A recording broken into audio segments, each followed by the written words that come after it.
In 1855, a naturalist, which was the 19th century speak for biologist, came upon an interesting idea while wandering the Malay archipelago, which is situated between Indochina and Australia, in case you were wondering. What? You were wondering that? Well, I got you. Thanks. It's an area that today includes Indonesia, the Philippines, and New Guinea. Aw. Yeah. Shannon's favorite country? Yeah, it reminds me of Guinea pigs, right? Yes. Yeah, of course. Where they came Which are from. descendants of corgis? Yes. Right. He discovered. I can't believe Shannon's here for this evolution episode. What were we thinking? He discovered that what he called the allied forms occur in contiguous geographic regions. So contiguous just meaning like, there's land between the land and the land. It's all connected. So would that just be land? Just land. Okay. Yeah. Yes. Contiguous geographic regions, aka land. Land. Sure. So kangaroos all occur in and around Australia, for example, and not anywhere else in the world. And you can see this same fact about kangaroos in the fossil record. Their ancestors go back only on the continent of Australia. There are no kangaroo fossils in Iceland. So that means that kangaroos must have some kind of common ancestor in Australia. This all seems obvious to us, but in 1855, this is mind-blowing. He went on to notice a line separating the species on the Australian side of the archipelago from the Indo-Chinese side. Despite how close the regions were, birds and larger mammals who couldn't cross the ocean between the one side and the other were distinctly different. Kangaroos were on one side, pandas were on the other. In 1858, this naturalist, who is yet unnamed, was laid up with a high fever. Probably malaria, because, That happens. at the house where he'd established his base camp on the island of Gilolo, which is, I think, where Savannah's planning her honeymoon, right? I didn't even know I was getting married. You're not, but haven't you talked about the island of Gilolo? It's just like saying it. Glololo. A bold new theory suddenly struck him. It was the theory of natural selection. Members of a species randomly adapt to better suit their environmental conditions and live longer and produce more offspring so that those traits get selected for over time. Today, we're going to talk about a man who discovered the theory of evolution more or less the way we understand it today, and how he believed that the spirit or the soul could actually fit very naturally into this system of physical bodies adapting to their environments and changing over time. I'm speaking, of course, of none other than Alfred Russel Wallace. Anybody think I was going to say Darwin? Yes. Yeah. Actually, I Yeah. was really caught off guard I'm like, for a split what? second. Surprise! I had a sound cue I was going to make for that too, but it kind of... A Darwin sound cue? Yeah. What's that like? You'll just have to wait. The truth is, both Charles Darwin and Alfred Russel Wallace came to the same conclusions. Darwin came to his theory 20 years before Wallace, but it sat on his desk for that whole period. He suffered terrible anguish over publishing On the Origin of Species, in part because he believed it might push God and the soul out of the cosmos entirely. Darwin might have continued to dwell and dither on publishing his book had Wallace not sent him his paper outlining the theory of natural selection in 1858. It was then that Darwin realized the theory could not be held back any longer, and he unleashed it on the world like a rabid dog, driving geniuses and idiots alike to draw all kinds of conclusions from it for generations afterwards, Rabid dogs. Yeah, that was like a rabbit dog just... forcing you to draw conclusions like rabid dogs do. Speaking of those conclusions, since then, Darwin's theories have been used as a club to more or less batter religious believers for the century and a half since they've come out. Some justifiably, others less so. It might come as a surprise to discover that one of the theory's founding fathers, namely Alfred Russel Wallace, saw no conflict whatsoever between an evolving planet and a spiritually infused cosmos. My name's Rob Thompson. I am the Supreme Hierophant and of the Secret Order of Alchemical Actors.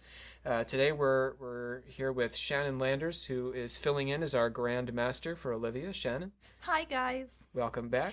And our alchemical actors discussing evolution with us today are Savannah Verrett Hello. and Jacob Wheatley. Sabra. Okay. Today... He's being a bro today. Yeah. we, Trying on this new persona. Today, backwards. we elicit the occult confession of one of the sharpest and most open minds of the 19th century, one of my favorite people from the century, which is saying a lot. I have a lot of favorite people of the 19th century, and that is Alfred Russel Wallace. Now, before we launch into this, we just online, we received a message from one of our listeners. Yeah, we did. He's suggesting that if we can get this right, he will pledge some money to us on Patreon, because he says we always get the pledge off, a little wrong. If we can do this right, this particular listener is promising some money. So no pressure, guys. Well, That's why We you need picked pasta the best money. of us. Here we go. We, the members of the secret order of alchemical actors, do solemnly commit ourselves to a full and honest telling of the history of the occult as far as we know it. Whoa! yeah. That was spot on. Okay, we look forward to that donation.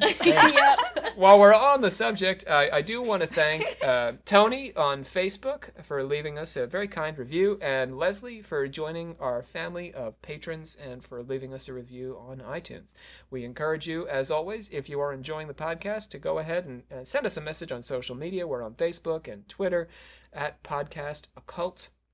Visit our... Oh, go ahead, Shannon. I was just saying, it's nice reading nice comments, guys. It makes our day. Right, and mean comments don't make our day. Yeah, It you makes can our night. keep those. Makes our night. Oh, well, we read those at night. Yep.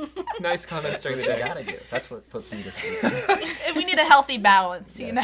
So visit us at www.occultconfessions.com, and as always, we encourage you to click on subscribe, visit our Patreon, give us $1 a month. It encourages us. It takes about 40 hours or so to produce one of these episodes, between the writing and the editing and the gathering of voices together to work on these. So, by all means, let us know that you care. Let's get started. Alfred Russel Wallace was born in Usk, Wales. Oosk. Oosk. That sounds like our Whales. Something to look forward to. On the 9th of January, 1823, into a working class family, like many of us here, he worked as a surveyor and became a self-taught naturalist. In 1845, at the age of 22, he converted to a belief in transmutation, which was actually the early word for evolution. Darwin didn't like the word evolution, fun fact, because of its occult connotations. Did you? How about that? Oh. That's something you can impress your friends with. At the time, evolution was used to describe the progress of the soul. The soul experienced involution when it became incarnated on Earth, and then evolution as it became perfected spiritually and morally and made its way back to heaven, like Jesus. Aw. Aw, Jesus was so cute. He was. Since Darwin's idea was purely physical and took place over generations of species rather than in one individual, he didn't want there to be any confusion about what he meant, but everyone started calling it evolution anyway. Womp womp. What can you do, Darwin? Now that he believed in transmutation, Wallace spent the next 12 years searching for a mechanism to explain how it worked.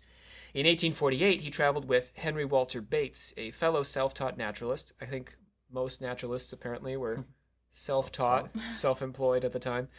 He traveled to Brazil, which was a lot harder to get to in 1848 than it is today, especially from England. You have to use a boat, several boats. Like a little paddle boat? No, like a steamboat, but yeah, paddle boats I think eventually will. You think he paddled all the way from Wales? Dedication. Did they have Okay. a specific reason why they went to Brazil? Or are you gonna get into Yeah, that? well, places like Indonesia and Brazil were sort of like, there were a lot of species there that we hadn't discovered yet because of the rainforest. Oh. So it's a great place to go like fishing around for exotic and uncategorized Makes sense. species. Wallace's brother Herbert also came out to help, but he died of yellow fever while he was there. Little It's like cheer one of for the Herbert. worst kinds of fevers. Yeah. It's gotta say. Quickest cameo on Occult Confessions. Herbert lasted a sentence. Wallace underwrote his research by selling duplicate specimens from his collections to museums and to rich people. So yeah, he's basically funding his own journey here. So in order to pay for it, he sends like orangutan skulls back. Basically, naturalists spend a lot of time wandering through jungles and killing and taxidermying things. Shoot and stuff. Shoot and stuff. Not shoot stuff Shoot and stuff. and then stuff the things.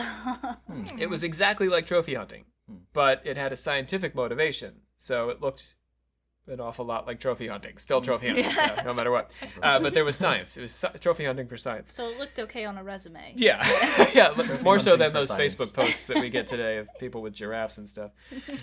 Stuffed versions of more exotic species fetched a fair price, so this was how Wallace ended up paying his bills. In 1852, he made the return trip to England, bringing all of those lovely trophy specimens he'd shot and stuffed. But this is so bizarre. The ship caught fire mysteriously and burned up in the middle of the ocean, Oh my taking God. all of his work along with it. That was it? Foul play, you suspect? Yeah. It could have been sort of just a spontaneous combustion, like they were carrying alcohol and things, and the flames would spread pretty quickly. But just bizarre. This actually happened kind of regularly in these wooden ships, that they would just catch fire in the middle of the ocean. Those steamboats. Well, I guess you could still, well, they would explode with the coal and stuff. If yeah. they used a paddle boat, they wouldn't have had that If problem. yes, right. A paddle boat. Yes. If only you And- could go back and tell them. Warn them. From 1854 to 1862, then, Wallace traveled to the Malay archipelago, which we opened the episode with, where he discovered his theory of the Allied forms, which he published in the 1855 Sarawak paper, and he argued for the existence of the Wallace line, separating the kangaroos from the pandas. He tells us that in addition to malaria, his revelation about natural selection came through a deep consideration of the theories of Thomas Robert Malthus. In his essay on the principle of population from 1798, which was about a half a century before Wallace and Darwin came up with their ideas about transmutation, Malthus argued that human populations remain in balance no matter what we try to do about it. Jacob, why don't you give us some words from Malthus? Whatever may be the rate of increase in the means of subsistence, the increase of population must be limited by it. At least after the food has once been divided into the smallest shares that will support life, all the children born beyond what would be required to keep up the population to this level must necessarily perish, unless room may be made for them by the deaths of grown persons. His idea, very basically, was that we could never make enough food available for the exponential growth of the human population, and so the amount of humans on Earth had to be checked by either famine and disease or war. When there's too many people, we break out into war over resources. It's basic theory here. Given the scarcity of things and the fact that not everyone in any given species is destined to survive to reproduce, it became clear to Darwin and Wallace that only those best adapted to their environment would manage the fundamental tasks of life. When Wallace sent his paper to Darwin, Darwin pulled himself together and presented a co-paper of his work and Wallace's. Wallace was still in Indonesia, joining them together in the discovery. And then he knuckled down to finish on the origin of species. So this is our excuse right now to drop off Wallace for a minute and consider just exactly what was haunting Darwin so badly that he put off writing this book for so very long.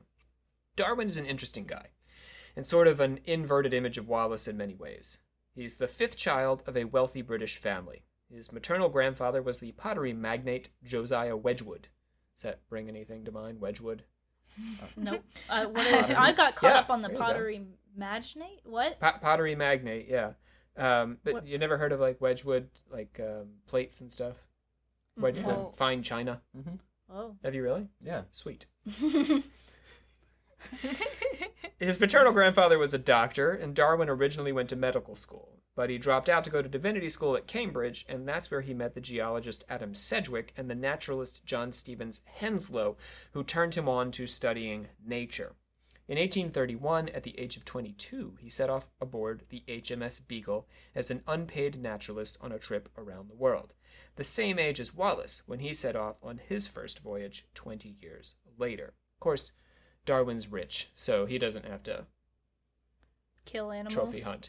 He might be doing some of it anyway, but yeah, you're right. there's less pressure on him. 5 years later, he adopted the theory of transmutation, and 2 years after that, Darwin came up with his first sketch of the theory of evolution, also known as the mechanism for transmutation. In 1839, he married his first cousin, Emma Wedgwood, not an especially Darwinian thing to do. Although, in this case, I guess a very Darwinian thing to do, since He is. he's Darwin, and he did it. Yeah. And in 1851, he suffered the loss of his daughter, Annie, a trauma that would stay with him for the rest of his life. 7 years later, he would receive Wallace's paper, present the paper along with his own, and go on to publish his book. Darwin's religious beliefs shifted over his lifetime. He began as a Christian, which explains the Holy Rum Springer in divinity school. You like that? Yeah. What is was that? it? Yeah. The Holy Ramspringa? Ramspringa is like what Amish people go on? Yeah. And they get off the Amish plantation? Where they don't have to Oh. be Amish, they can go into the world and Oh. experience it. Yeah. Oh, He okay. went on he went on a reverse Ramspringa. He didn't have to be sciencey. He could be religious. He could be religious. This is actually what we learned about when I was in private school, when there's a brief chapter on evolution, and it was just about him, and it was only when, like, him and his, like, religious background. Oh, you went to Christian private school. Let's clarify for Oh, the yeah, audience. yeah. Yes. Whoops. Okay. That's a pivotal point to that. Then he shifted to deism around the time that Origins was published. Basically, he believed that God had set up the universe, but then left it to be governed according to the laws of natural selection, anticipating well in advance the higher functions and achievements of humankind. But he was troubled, haunted, afflicted. He'd read William Paley's Natural Theology, which argued that we lived in a happy world, curated by our Creator, who had carefully attended to the needs of every creature down to the smallest insect, like a loving father. Has he looked at the world? Well, Darwin was, yeah, that was his Okay. problem. He was like, Paley, man, No. it's pretty, just Pretty like wrong. lions devouring wildebeests and All I hear is, like, sunshine and happiness out of that. Shannon swatting People flies. dying of the plague. Yeah. People, yeah, there's a mess out there. In light of Malthus, the natural winnowing of the weakest members of the herd, and the terrible violence we're talking about in the natural world, Darwin simply could not buy into Paley's idea anymore. During the early 1860s, he toyed with the formula that the great diversity of living things was the result of what he called designed laws, with the details left to chance. But he couldn't make the theory work for himself, and ultimately gave up and became an agnostic, which is the saddest thing to be.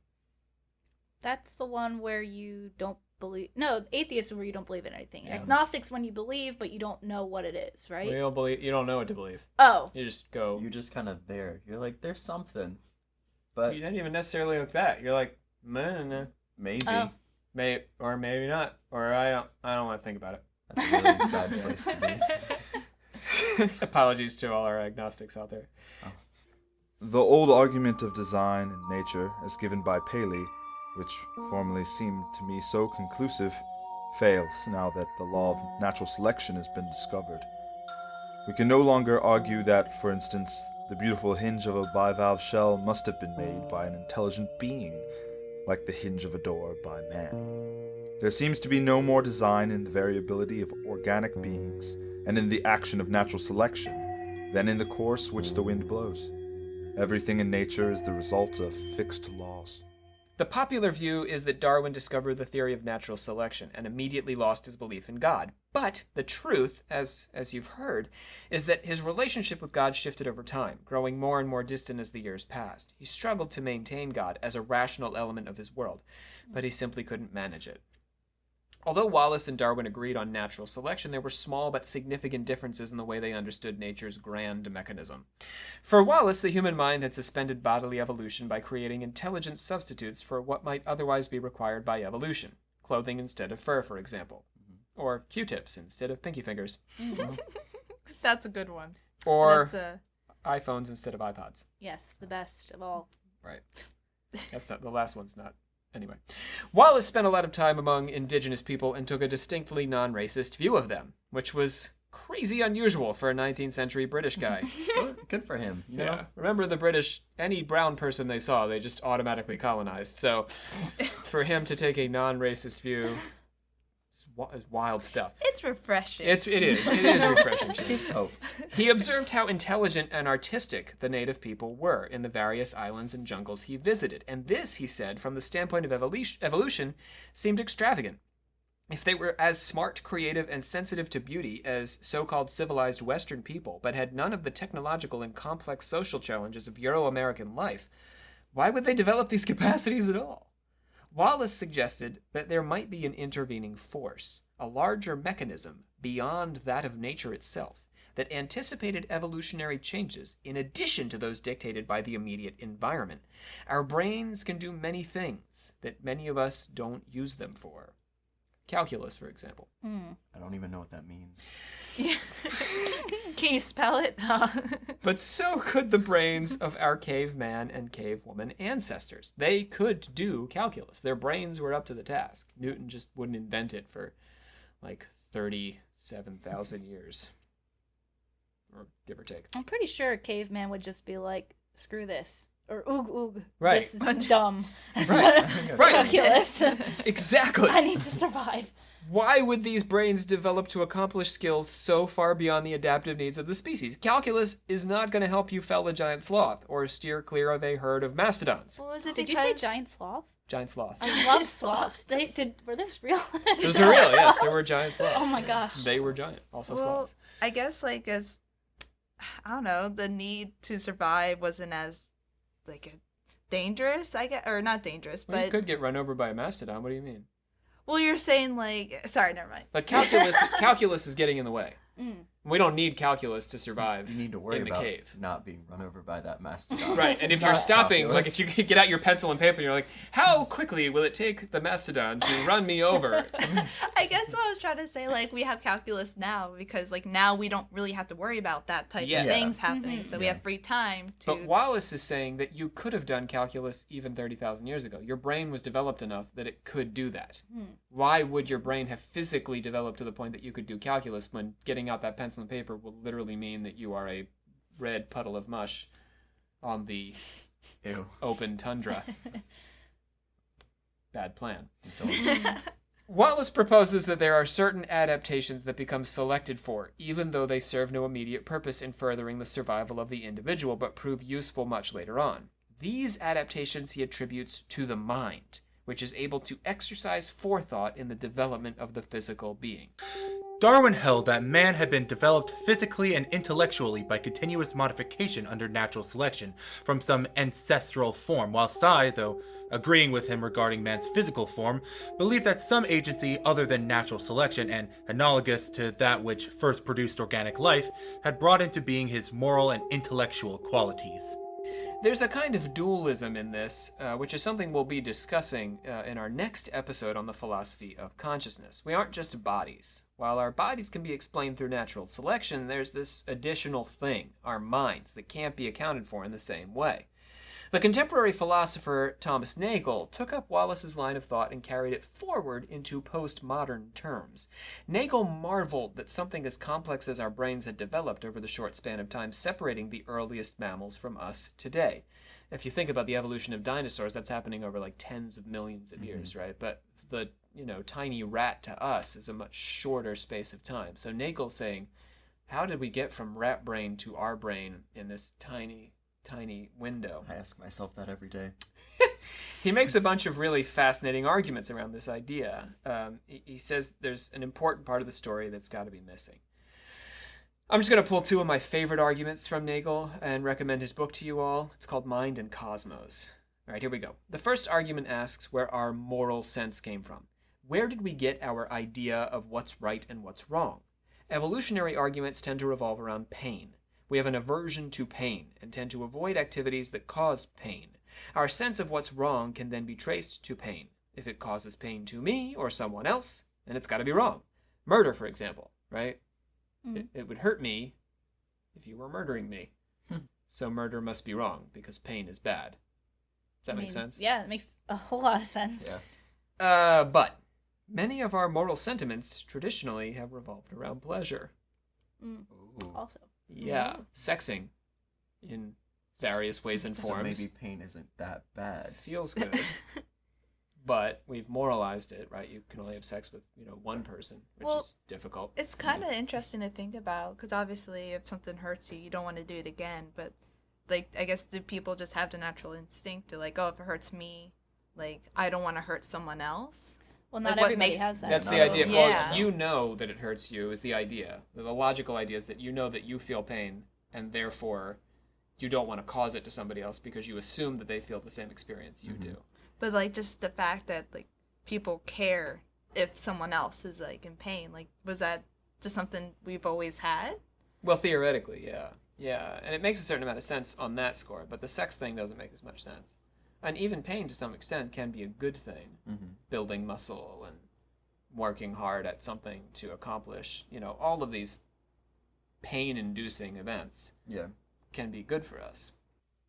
Let me do a little thought experiment here, and I'm riffing on Nagel a bit, so bear with me and don't blame him. Imagine, if you will, a cave. 30,000 BCE. Tog, is living with a bunch of strong, robust cavemen and women, like you and me. But Tog isn't exactly like us. He was born with a defect that keeps him small and sickly. Ah, Tog. He's also not especially bright. Tog leeches off the group's food supply, and while we can afford to sustain him, the act of sustaining him makes us work harder and gives us less time to reproduce and pass on our excellent genes. He's not a wise elder. Tog? He's not a sexy hunter. Tog. He's not a mighty gatherer. Tog. So Tog is sitting in the corner chomping on a Castoroides burger. It's kind of like a giant beaver. And Oog, which is Shannon's cavewoman name, suggests that we just go ahead and gut him and feed him to the dodos, which wouldn't have been extinct yet because cave people times. Did dodos eat meat? Shut up, Savannah. Oog, oog, oog, oog, oog, oog, Tog.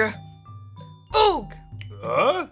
Good Confucian ethics, which I'm sure we can all agree are the best kind of ethics, say we should not kill Tog. It is better to starve to death than kill your neighbor and take his food. And this is because, according to Confucius, it is more advantageous for humanity to maintain order than to allow order to break down into chaos. A community of mutual respect is the highest good. But if we're thinking in terms of pure natural selection, here's a member of the tribe contributing nothing to our survival and mooching off of us, making it so we have less time for sex. If we keep him alive, he might even reproduce and pass on his crappy genes.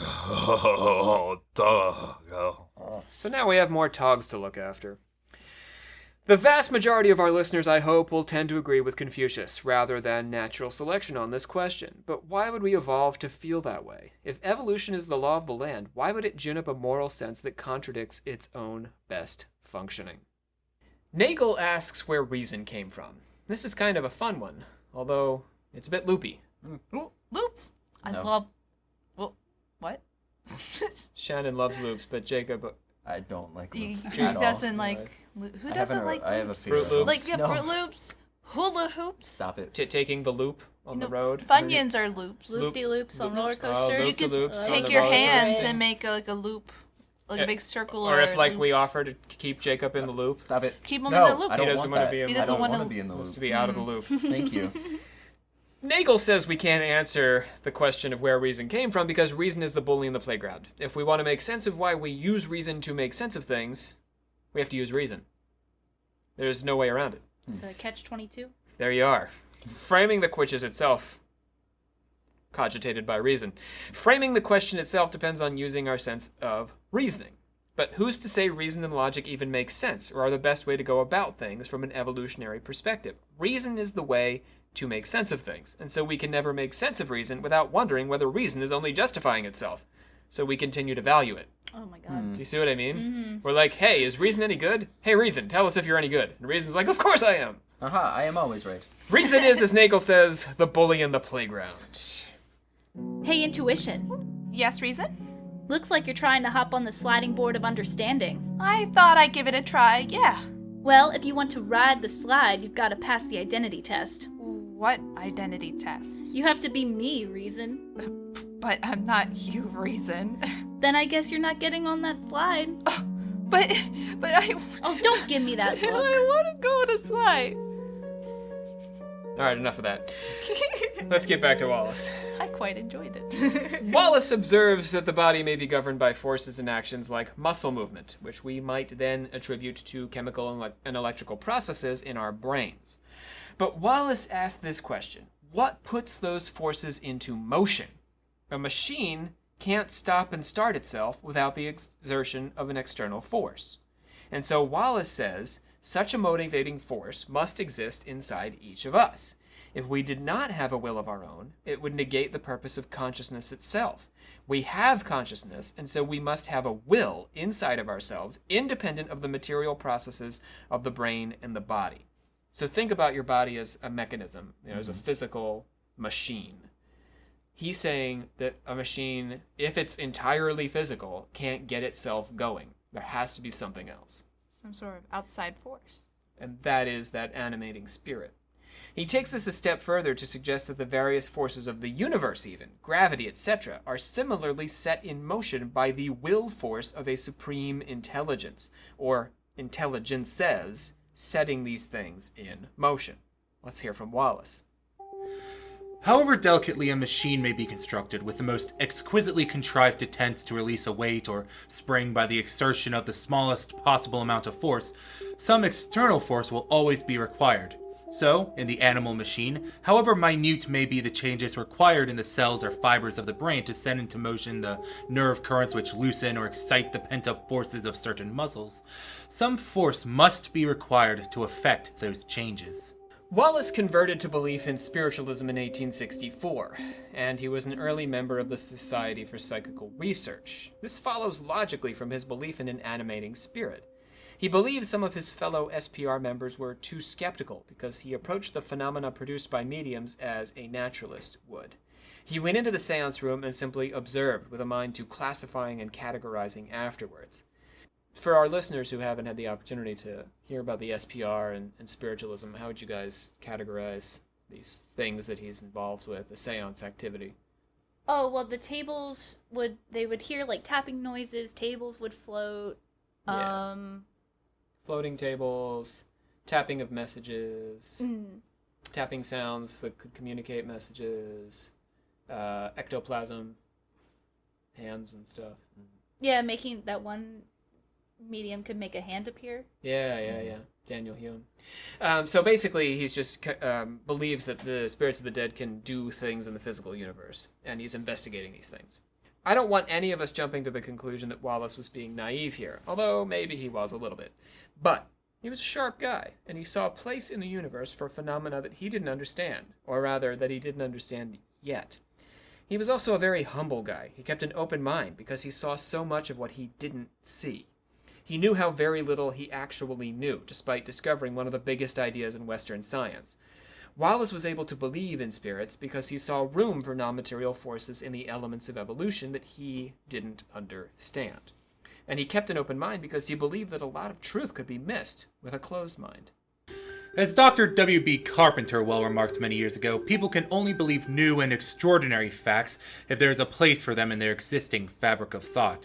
The majority of people today have been brought up in the belief that miracles, ghosts, and the whole series of strange phenomena here described cannot exist, that they are contrary to the laws of nature, that they are superstitions of a bygone age, and that therefore they are necessarily impostures or delusions.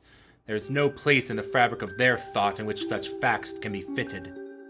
So is he saying that people are wrong to not, accept ghosts because, or things in the supernatural realm just because it's not part of their preformed thought?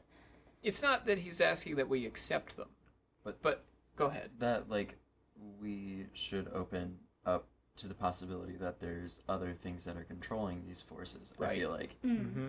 Because it's good that he's not being so narrow-minded about it, and he's actually opening up and being this could be potential, because I feel like when it comes to either science or spiritual stuff, they tend to try to be very separate, but I feel like you can't necessarily go by one specific thing because it could be multiple factors leading into this. It's kind of accepting that we don't have an absolute answer to things, that we might not have the capability to ever get those answers. It's almost like it gives him more credibility in that sense. This is a theme it's gonna come up in future episodes in this season. We're gonna keep coming back to this. Basically, the idea is if we say these are the laws of nature and we understand them completely, and then we encounter things that don't quite fit the laws of nature, Wallace is saying, well, we throw that stuff out, it's not there. We just brush it off. And we can't do that. But that's wrong. Yeah. Okay. So what Wallace is doing with evolution is he's looking at the sort of origin moments, what gets the system going?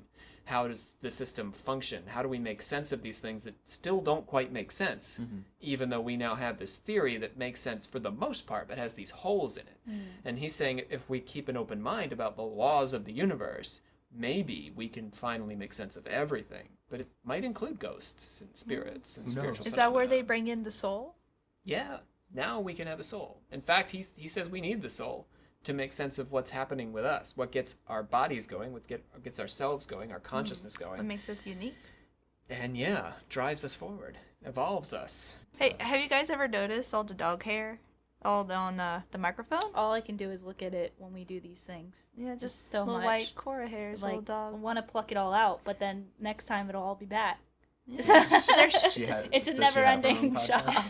Corey, yeah, she does have her own podcast. Have you listened to it? I have, actually. It's doing a lot better than ours, actually. I actually haven't listened. What's it called? It's called The Bite. It's about things that Cora might eat, like dog foods or toys or just anything she can really bite. I think she would put her mouth on. Basically. Which is most things. It's a really good podcast. I've heard that it's in the top 10,000 on Stitcher. Oh, Yeah. wow. Yeah. We have yet to break the top 10,000 on Stitcher. You should take some notes. Okay. We need to start talking about things that we put our mouths on more often. Okay. You guys asked for it. Not that kind of asked podcast, for it. Rob. Well, sometimes it After really hours. is. Yeah, you're right. The I after mean, hours we one. can get into that. Wallace had a lot of good ideas before and after his conversion to spiritualism. He advocated for women's rights, super cool, in the Yay. 1860s and 70s, like way ahead of the curve, and against inherited wealth. Okay, now, if you believe in evolution, why would you argue against inherited wealth? Because it gives somebody a head, like, oh my god, a head start. Jeez Christ. That isn't earned by their, like, it sort of distorts the system, throws it off. It gives advantages to people who aren't necessarily biologically or intellectually advantaged by their circumstances. Compared to like other pieces. Yeah. In 1876, he published a 2-volume masterwork, The Geographical Distribution of Animals, in which he laid out all the known families and genera of the highest order of animals and their geographical distribution across the globe. This book actually served as the primary textbook of the popular subfield of zoogeography, which I know you all are studying, for 80 years. For most of his life, Wallace's social activism and relatively eccentric open-mindedness on issues like spirits made him an outsider in the scientific community, despite the fact that Darwin advocated for and defended Wallace throughout the course of his life. Oh, that's good. He did, yeah. Wallace was pretty much an outcast among other scientists because he had all these wild ideas that we're talking about, even though logically, philosophically, they're not wild at all. But Darwin saw him as still a perfectly valid, reasonable scientist. Get you a friend like Darwin, guys. Yeah, stick with you through spirits and Oh. This may explain why Wallace has been largely overshadowed by Darwin more than a century and a half on, even though he played a central role in discovering and articulating one of the most profound theories of modern human thought. And that's why we call this episode Evolution's Ghost. Not only are we talking about the ghost in the machine that we've been discussing here, the animating spirit, but Alfred Russel Wallace himself. He died on the 7th of November, 1913. There were calls from his friends that he should be buried in a place of honor at Westminster Abbey, but his wife, following his wishes, had him buried at a small cemetery in Broadstone, Dorset. And that's the story of Alfred Russel Wallace and the soul as it exists potentially in the system of evolution. Let's close this one out. Shannon, you are our substitute Grand Master. Oh man. You Let's think see. you can do this? Oh god, what did she say? You have to hereby adjourn us. All right, I hereby adjourn this lovely group of chemical actors. Sort of improv in here. Go ahead. Yeah, these lovely group of people until we come together and do this again, Nice. That's pretty close. right? Yeah, I mean, there's the loveliness is not usually part of the official Oh, yeah, ritual. They're lovely. No, she But I doesn't. guess it's not so. We are lovely. Thank you. Someone has to acknowledge it. Let's just That's why I'm here. guys. remind our listeners once more to visit us on our website, www.occultconfessions.com. Hop on Patreon, give us a donation of $1 a month, and please do subscribe. Doing the voices today, we had James Kaplanchis as Tog, and also Darwin. Jacob here was sitting in on discussion and did Robert Malthus for us. Yep, later, brah. Cool. Yeah, I forgot Bro. he's the Cool. bro for episode. We had Oog. Shannon was Oog. Oh yes. And also Intuition. Oh yes. Savannah Also. playing Reason for us and sitting in on discussion. And we had Brandon Walls playing the role of Alfred Russel Wallace. Okay, my name's Rob Thompson. We thank you very much for tuning in to this, our second episode on the soul. On our next episode, we explore the weird philosophy of mindless zombies and thinking Ooh. fruits. Thinking Ooh. fruits. Thinking fruits. I yeah. love can't smart wait for that fruits. one. All right, we'll catch you next time here on Occult Confessions.